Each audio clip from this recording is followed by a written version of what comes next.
ketika kita belajar sesuatu, sebenarnya yang kita bangun itu bukan cuma soal topik atau materi yang kita pelajarin itu, tapi what it does to our brain gitu loh. Ketika kita belajar suatu bahasa misalnya, itu ada skill kognitif yang terbangun nih gitu.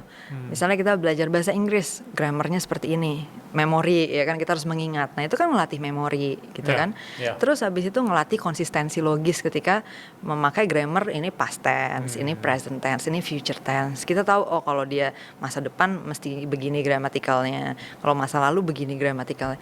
Itu ada kognitif skill yang kebangun bersamaan dengan itu. Poinnya bukan cuman kita mengingat past tense, present tense gitu ya kan. Tapi apa fungsi kognitif yang dilatih ketika kita belajar itu?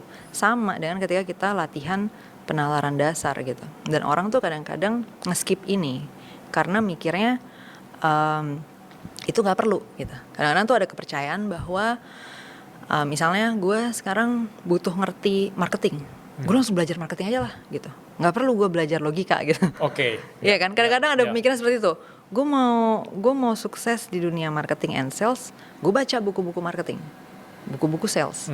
Nah padahal kalau misalnya logika dasarnya belum mapan, dia nggak bisa memahami itu dengan matang gitu. Nah ini udah sering aku uji di dalam tim-tim yang sering aku bangun dari background yang bukan backgroundnya dia gitu. Jadi kayak misalnya di Zenius ya, aku sering ngeliat orang tiba-tiba jadi engineer gitu, back end atau front end engineer. Padahal background kuliahnya, background pekerjaan sebelumnya atau apa itu nggak ada bidang itu. Nah tapi bagaimana mereka masuk ke bidang itu, mereka punya fondasi berpikir yang kuat dulu nih. Jadi emang penalaran dasarnya udah bagus. Nah sehingga untuk dia acquire suatu skill yang benar-benar baru dari nol, itu jauh lebih mudah daripada kita ngajarin orang yang skill itunya udah ada pengalamannya, tapi dasar berpikirnya banyak ngaconya gitu.